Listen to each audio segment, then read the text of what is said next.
A recent HHS government health survey found that nearly half of young adults 18 to 25 had experienced either substance use or a mental health disorder during the height of the pandemic. The report also found that many of those people did not receive treatment. I had a therapist tell me once, it was ironic how much love I gave out because I didn't give much to myself. The bondage that we experience in our soul is not just from the event, but from the lies that the enemy whispered to you that it was your fault as a result of the event. It is reminding myself that if someone can love a dying thing this way, can hold the Lazarus of my body and give thanks for the way it holds back, if someone can kiss the scars, administer the pills, absorb the bad days, and wake up smiling next to me, then I can try to breathe again. Because self-love does not always come first, or second, or even ever. But your love be the guardrail on the ledge, be the drawers that hide all the sharp things, be the body that carries my collapsed frame into bed, be the flowers you bought. Because even though they are dying too, they still dance. Love will not heal me, will not wipe my slate of a body clean. I will always be a woman of wounds, of rope-marked neck and melted skin. Love will not heal me, but it will hold my hand if I ever heal myself.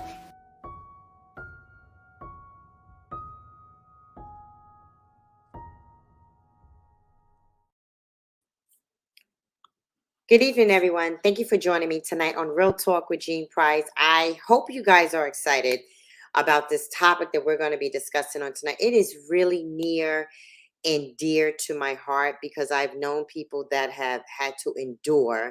I know people that have had this situation in their lives. I could not have thought about a better person to be on the show tonight to discuss this topic. And I think she's phenomenal. I think what she brings to the table, I feel like she's almost Esther, right? The Bible says that perhaps, maybe Esther has come to the kingdom for such a time as this. So saying that, I want you to help me welcome my guest tonight. But before we do that, I want you to like, I want you to comment. I also want you to share. We want you to subscribe to Real Talk with Jean Price, because our discussions, our conversations, they're packed full, they're chock full rather, and they're filled with things that we need to discuss, especially living in a day like today. To help me welcome one of my favorite guests, as always on our show, Dr.Te, to Real Talk with Jean Price. Good evening, Lady Price. It is so good to be back. How are you? I am good. I am good. I tell you, we are true to our word by making you a regular. I am glad to be here. You know what? Thank you so much for always consenting to be a part. And I really didn't mean what I said in the opening of the show, that I really do feel like you are an Esther who has come to the kingdom for such a time as this, because I think what we're going to talk about tonight is so full of what's going on in the world today. And I think so many people know someone that's struggling. So this month, today, we both know that it's Mental Health Month. So we're going to take a journey this month. We're going to take a journey and talk about mental health. It has been a stigma, right, in our culture, but yet it's something that we really need to talk about. I know I have family members that have gone through it. Imagine if they had somebody like you to help them get through it. So Dr. Te, for those that don't know you, just give us a brief synopsis, who you are, what you do, and what we're going to talk about tonight.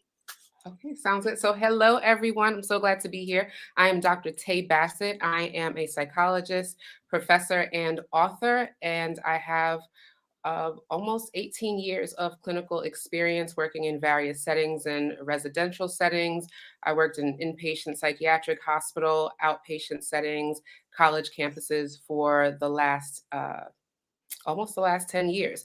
So I have extensive clinical experience that I have to bring to the table. That's why I'm here. That's beautiful. We can talk about stigma and how multifaceted stigma is, because it's not just culture.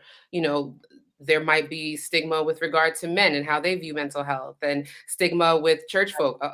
Yeah. And how we view mental health, right? So stigma is definitely a big issue when it comes to managing mental health. Yeah, thank you for that. What are some of the most common misconceptions, Dr. Te, about mental health? I mean, and how can we dispel those types of myths? The first one that comes to my mind is if you go to get therapy, then that means you're crazy. Oh, that's a I've good. been hearing it for years. And people think that if you go to talk to someone about what you're dealing with, then that means that you're automatically going to get prescribed medication, a myth. Mm, That means that you're going to be in therapy for the rest of your life, another myth, because how many of us can really afford to right, be in therapy for the rest of our lives? right. So I think those are probably the main myths, that going to therapy means that there's something deeply and innately wrong with you. But what I like to say is going to therapy means that you're insightful enough to Mm, realize that you need additional support at that time. that So it's a strength. right. But can I tell you, Dr. Tay, nobody talks about that perspective of it though. That was powerful. Mm, That's a whole nother side to seeing how you can work through something. And to your right. point, we often stigmatize the other side. I know when I was going through trying to navigate through, all the abuse that I had went through, Dr. Tay, I did think I was a little crazy. I did think there was no way to come back. There was no avenue, no street to walk back on. And Right, right. I often, guess what? I had family members that told me that I was crazy. And nobody ever Mm, investigated to see what was wrong with me or what happened to me. And I'm so glad you talked about that, because the other side of it, of accepting that, of accepting counseling and talking, is actually a good thing. So how can we reduce some of the myths that's out there? And I'm so glad you named such a couple of them. How do we reduce it? Have conversations, have public, candid conversations like this. Mhm. Social media, I often say social media is a gift and a curse, but with regard to mental health and getting the word out there, I think it is a valuable tool because you have a lot of professionals who are sharing information that people might not have gotten otherwise. They might not read it in the textbook. They might not be reading Psychology Today. So social media is getting a lot of information out there that people might need to know. And Mm, that's one way of breaking down myths and just educating people, like right, going to trainings, mental health first aid. There's so many avenues to get educated and just have candid conversations. right, right. So how does a person, Dr. Tay, how do you know when you're at the point in your life that you need help? Mm, that's a great question. Yeah, When everything else stops working, that's it. when everything else stops working, people, when it comes to the video at the beginning was referred to substance use, and people use the term rock bottom. Yes. When you have nothing else and you're just sick and tired of being sick and tired, that's when you get the help, they say. Yeah. I believe that it's a similar process with mental illness or dealing with any kind of psychological distress.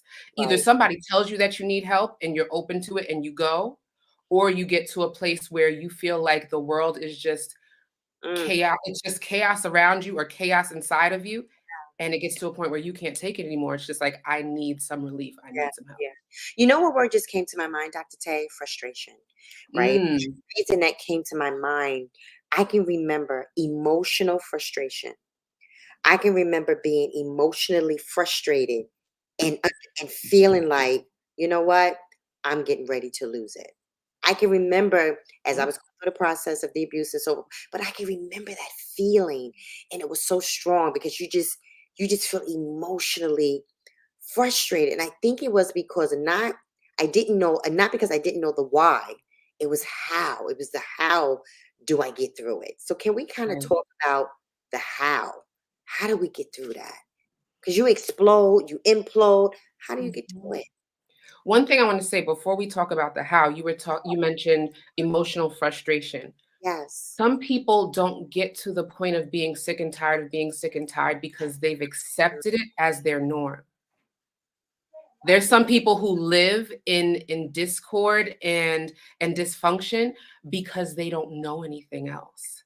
So sometimes it takes for the proverbial scales to be removed from someone's eyes to realize, hey, what I'm experiencing, it wasn't right. It wasn't normal. And that's when they're like, okay, I need help. But some people think, this is how I am.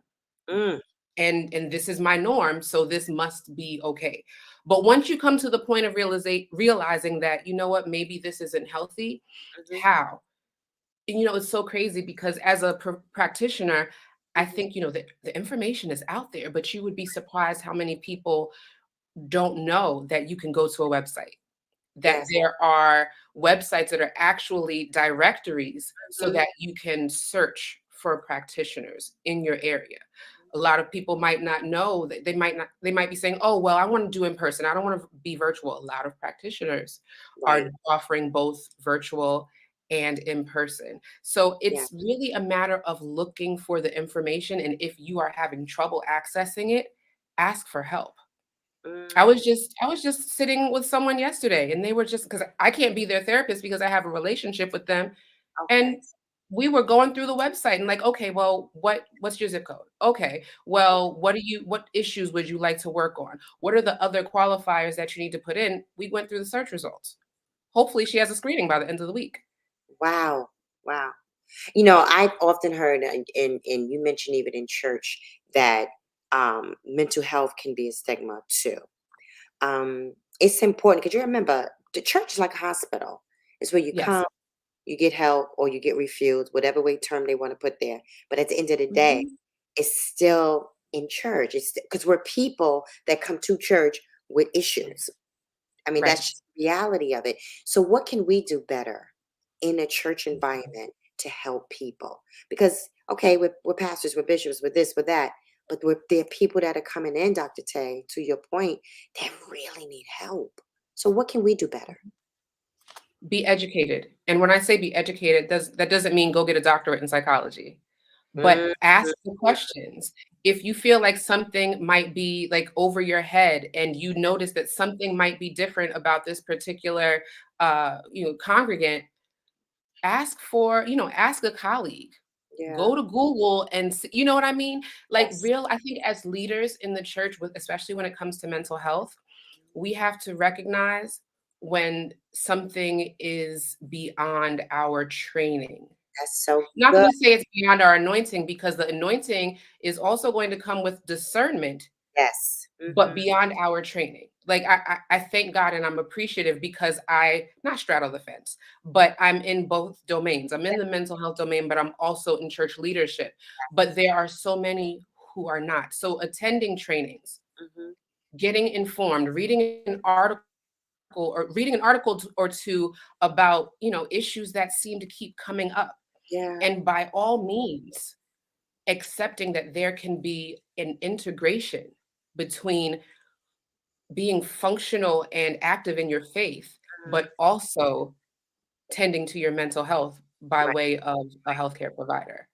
That is so important. So important. So, do you find, Dr. Tate, in your experience and in your practice, that children suffer from mental health disease just as, oh my goodness, just as much as adults? And the reason I say that is because I Yeah. really, truly believe that as a child, I suffered with PTSD Mm.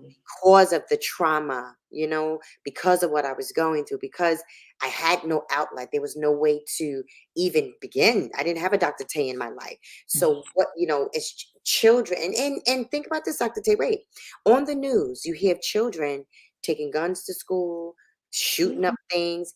Yes. And this is real stuff we're talking about. So to my viewing audience, Catherine, Elise, Andre, and Terry, this stuff is really real. So again, what do we do so we can help our children so they don't become adults with issues? My response is similar to the response about church. We have Right. to educate ourselves because oftentimes, especially like we're parents and we're overwhelmed with the work of parenting. So it's automatically, oh, they're being bad. Oh, they're acting up. But we don't, because we're so busy and we're taking care of things and making things happen, we oftentimes don't take a step back to look like, okay, what's the why? Yes, that's so good. Like, it might be their diet, it might be what they're eating. Maybe they're just acting up because they Yeah. just wanna act up. Maybe it's a spirit, but maybe it's their diet. Maybe they are, because they're an empath, they're starting to behave in a manner which they're seeing their classmates behave. or maybe they need to be evaluated. Yeah. So Yeah. educating yourself and being open Mhm. to having discussions with your children, having discussions with their pediatrician, because sometimes that might be the first step. Of course, they're not going to be able to provide the therapy, but they Right. might be able to give you an alternative perspective as to what might be going on with your child. Yeah. There's so many children who are misdiagnosed because either parents or practitioners aren't asking the right questions. And sometimes children just don't want to share, but Right. Right. questions aren't being asked. So they're being misdiagnosed and given medication for Mhm. something that they don't have, which is messing up the neurochemicals in their brains. And that can have lasting effects. Wow. That's so true. Because I know someone who right away they wanted to put their child on um, medication for ADHD. Mhm. And I'm not saying that's bad for everyone, but for some people it might not work. But it's possible, Dr. Tate, that they just not disciplined. It's something that could be as basic, and it could be Sometimes something it's us as the parent. right. I'm saying. Sometimes it's our mental health issues that's Come affecting our parenting, and that's coming out in their behavior. I'm just saying. No, and I Yeah. think you said it. First of all, you can say that again because I think that's so true, though. I Mhm. believe that what you're saying is correct because we do have an effect on our children. That's just the reality of it. We really do. So now let's go back. Let's go a little further talking about kids. I want to talk about suicide, Mm, children committing suicide. yeah. What happens in the mind that they get to that point that is just, I can't do it? And children, we know what happens in adults. Right. I don't know why we're honing in on children, but it's so real. It's so real. What happens? What is your experience with that? Well, I don't work with children. I work with adults. But I think it's similar in the sense that a child just feels like they have nothing else. All of their resources are exhausted. They might not be able to articulate it in such a way, but similar to an adult, they're giving up. Yes. Also, and I don't know what the statistics are, but children behave in the ways that they see the people around them behaving. They behave in the way that they see people on television behaving. So if they're seeing Yeah. stories of news reports of suicide on the news, if they have family members who have died by suicide and they are aware of it, in their small minds that are not fully developed, they might be thinking, "Oh, this is how I solve problems." Yes. Yes. Yes. So they're Yes. learning it from media. They're seeing it around. People are speaking about mental health issues more candidly, so they might be misinterpreting that. Right, right. As we watched the video, right, the intro, something was said that I thought was so powerful, and it said, "Be the guardrails on the ledge." When I Mm, heard that, I thought that was so powerful. That God, of course, first and foremost, but people can become those guardrails while somebody is on the ledge of their life. I've had to talk people off ledges, like in my mhm. own experience in working with women. What are some of the ways that even myself, like I said, to work with women, what are some of the things or the treatments that I can even do to help people work through some of those things and be in that guardrail? Right. Well, one of the things that I often talk about is mental health first aid. And it's a training. It doesn't, give you a license to practice psychology, but what it does is equip you to notice the signs and symptoms. So you Okay. could be having a conversation with someone and they use certain words and you're just like, whoa, that Mm, that sounds like they might be preparing to end their life. So it's going to give you certain tools so that you can recognize when a person needs help mhm. and then kind of be the intermediary for them. So if you know of certain referrals, which you learn in the training as well, you can point them in the right direction. So that's one, just getting the knowledge so that you can see and be mindful and be Okay. aware of what someone is saying without saying it. Okay. Understood. Understood. That's very interesting because we often, a first aid kit is filled with items. Come on. Exactly. Come on. It's filled with all those items that Yes. we need to stop something.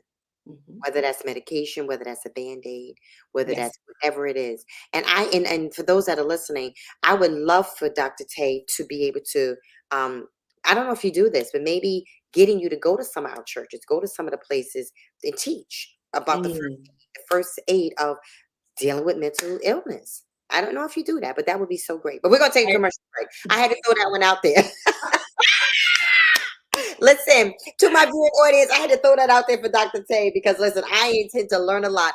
And I just think she may be the perfect person to teach it. We'll be right back. We're going to take a commercial. We'll be back. Thank you, Jay. Jay said, I love it. She does it. See, that's what I thought. Thank you, Post in the comments, calling me out. Put it in the comments. We want Dr. Te. Set something up. We'll be right back.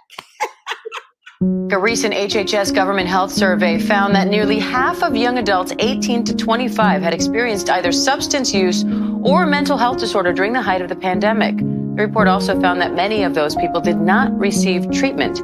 I had a therapist tell me once, it was ironic how much love I gave out, because I didn't give much to myself. The bondage that we experience in our soul is not just from the event, but from the lies that the enemy whispered to you that it was your fault as a result of the event. It is reminding myself that if someone can love a dying thing this way, can hold the Lazarus of my body and give thanks for the way it holds back. If someone can kiss the scars, administer the pills, absorb the bad days, and wake up smiling next to me, then I can try to breathe again. Because self-love does not always come first, or second, or even ever. But your love be the guardrail on the ledge, be the drawers that hide all the sharp things, be the body that carries my collapsed frame into bed, be the flowers you bought. Because even though they are dying too, they still dance. Love will not heal me, will not wipe my slate of a body clean. I will always be a woman of wounds, of rope-marked neck and melted skin. Love will not heal me, but it will hold my hand if I ever heal myself.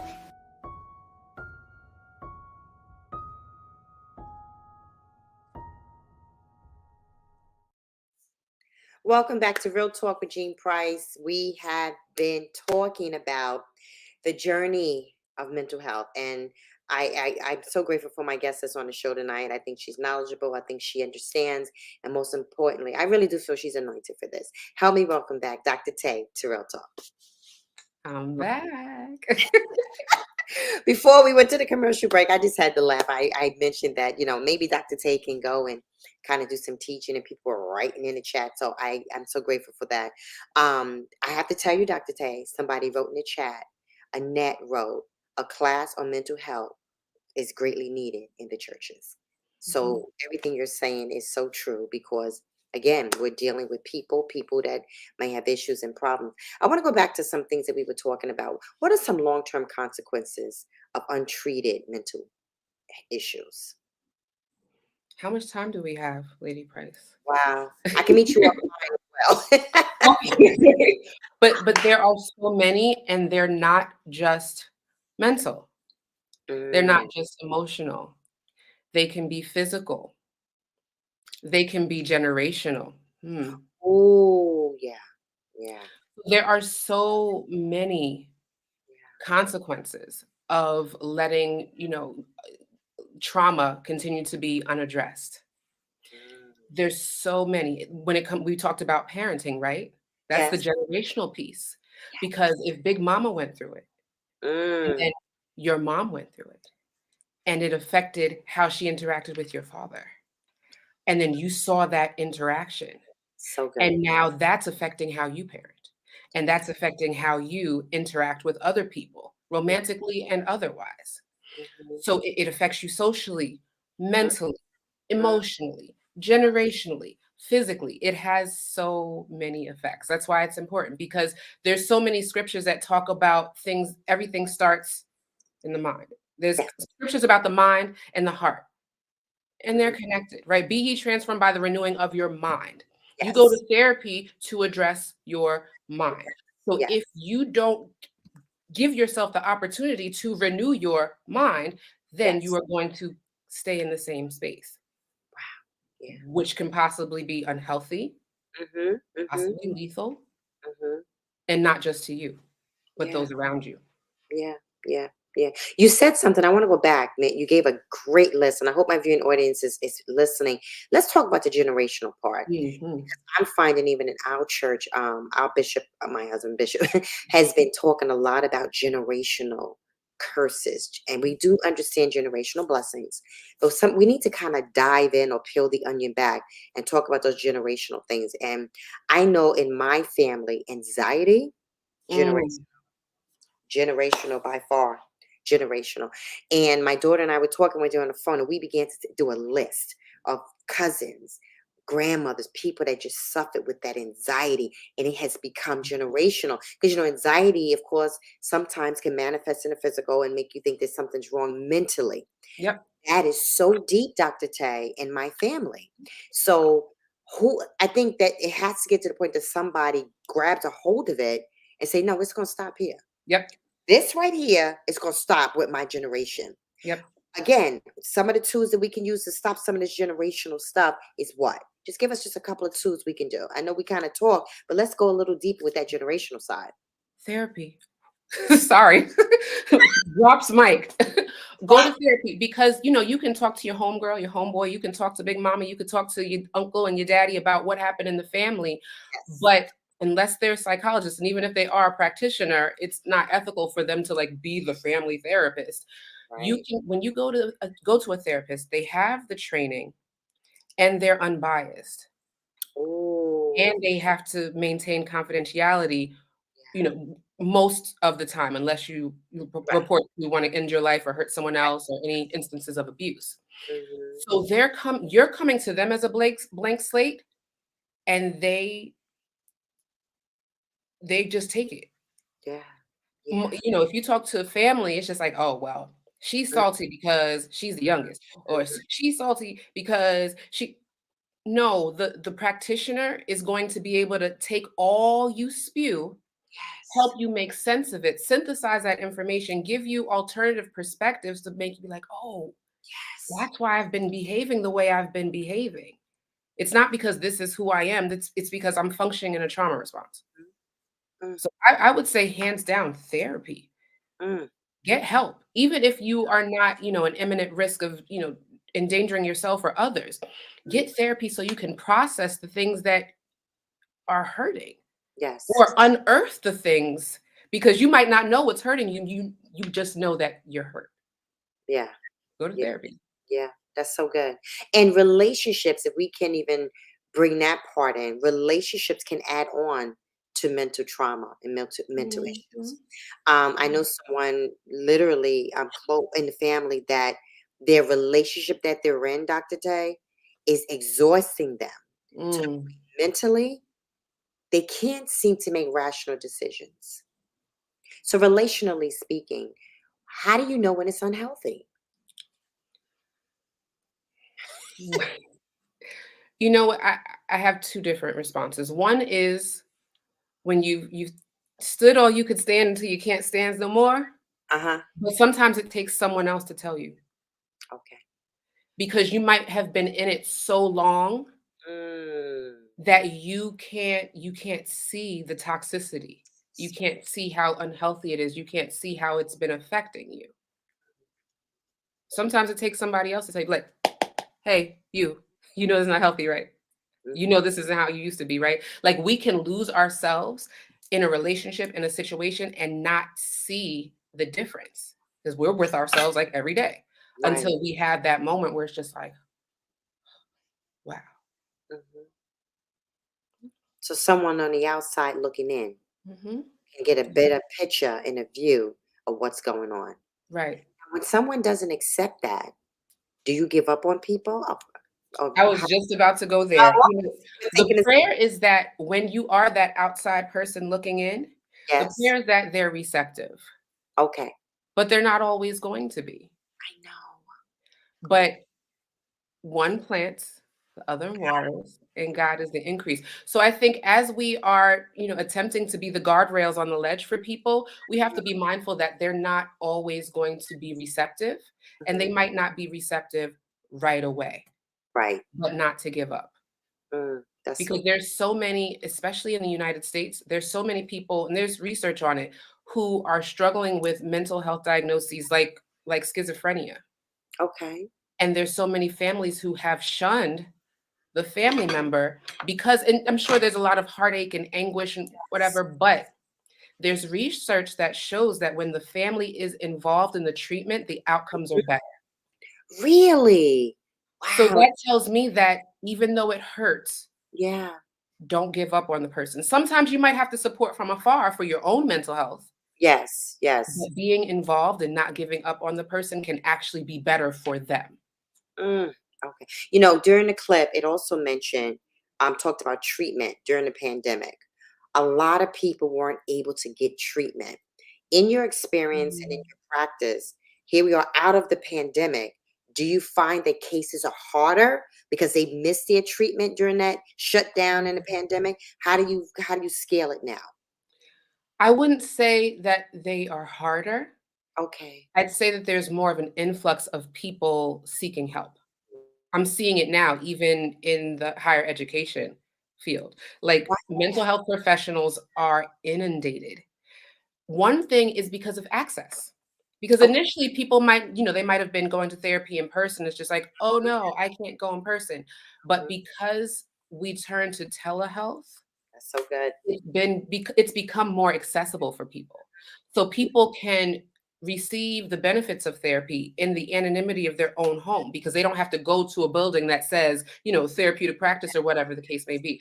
So there's been more access. The door has been opened as far as virtual therapy is concerned. So now people are becoming more comfortable with Mm, getting therapy. yeah. So So true. it's not necessarily that the cases are more intense or more high risk. I think there's just more of the cases. So if there are more cases, Yeah. then of course there are going to be more instances just Yeah. from, ratio or Right. proportion. There we go. Right. Yeah. Right. So I think then, the pandemic actually opened up access for people. and you're absolutely correct because, like to your point, the telehealth, the Zoom, and everything else, it has given access largely to people that do want to talk and people that have gone through things. I know, being a survivor, and I teach people victims of sexual abuse and things like that. During the pandemic, it says that sexual abuse was on the rise Hmm, because we could not get out, or the perpetrator was with the victim, and so forth and so on. exactly. Know what I'm saying? So I find that people in what I even do, there's so many, if I can call them cases, clients, it's so many. The access Mhm. is there, but it's so many people that this is what happened to me. I need somebody to talk to about now. But the other side, I'm not a professional like you are. So I'm limited from the perspective of the clinical side of it. Right. I understand the emotional side. Of course, I understand the spiritual element of it. But on Right. the professional side, if there's a limitation, so I need to refer people to people like Dr. Te.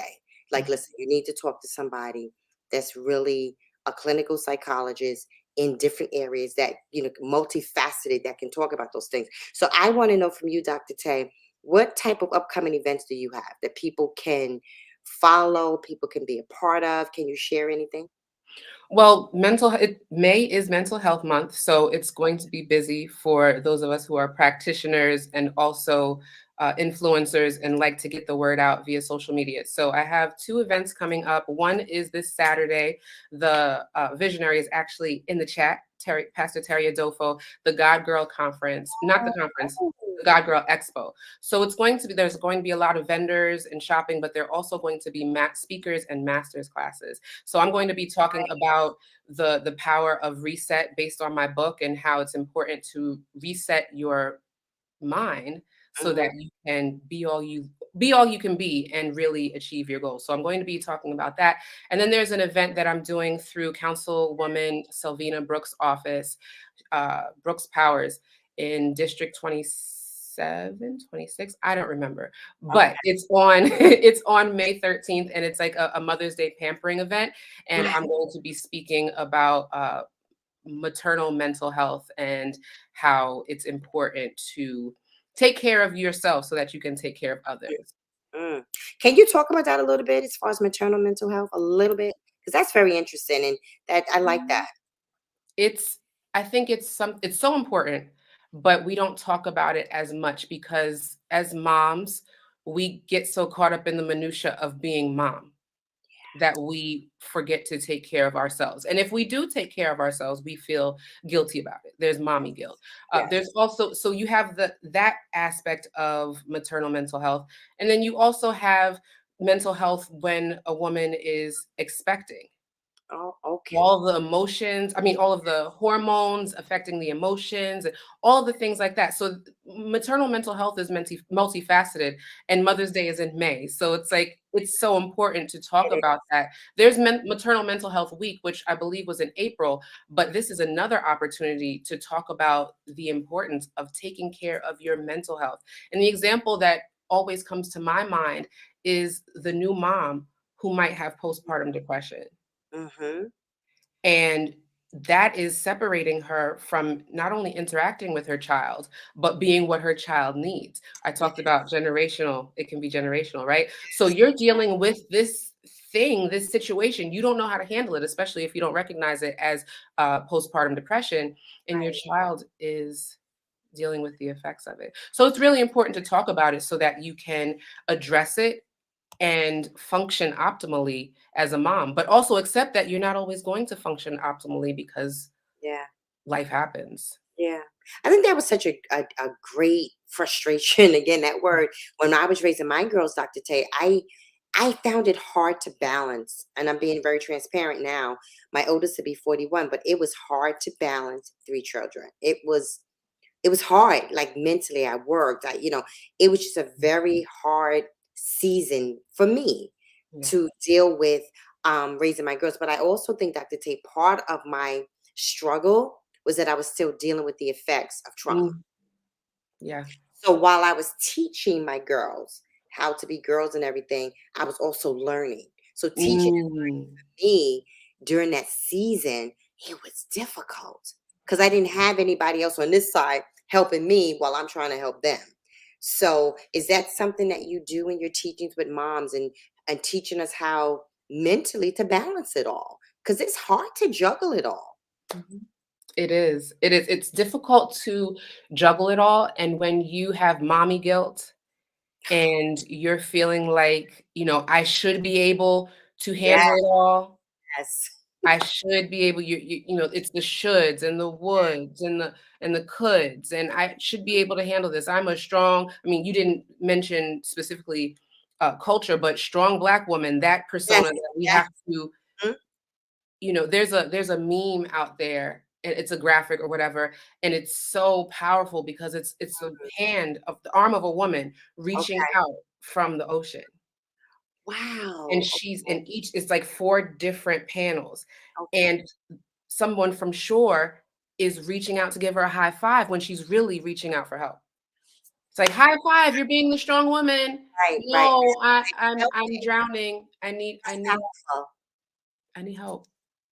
So accepting that you're Wow. going to need help, Hmm. and it doesn't mean that you're weak because you're asking for help. Yeah. That, I think those are probably the most important points to drive home. Yeah. Thank you for saying that because I can go back and relate. I think that's what I was struggling with. That is something I knew I had to be that strong woman.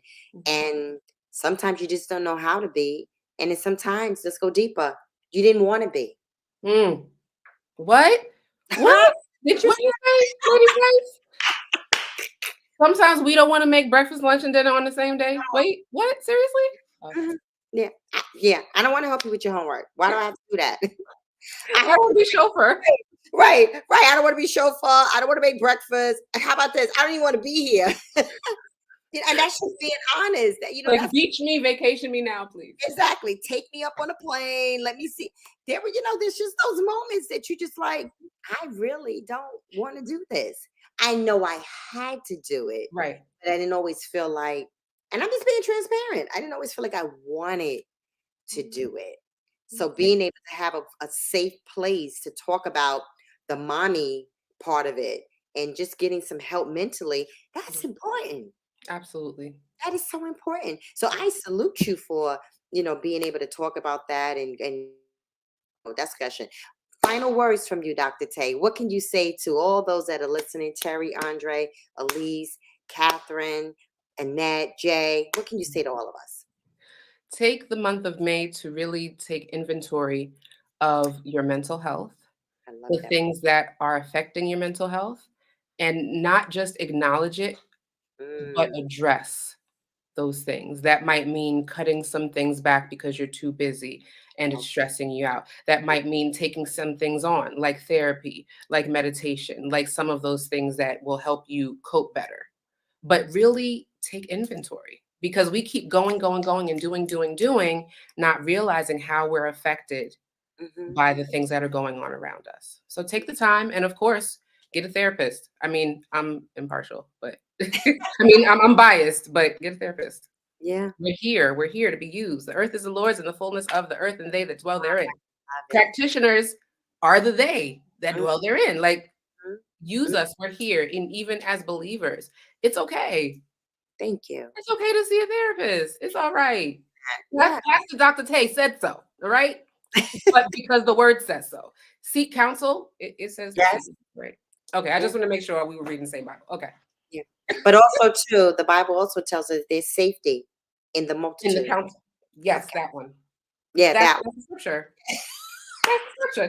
That's the one.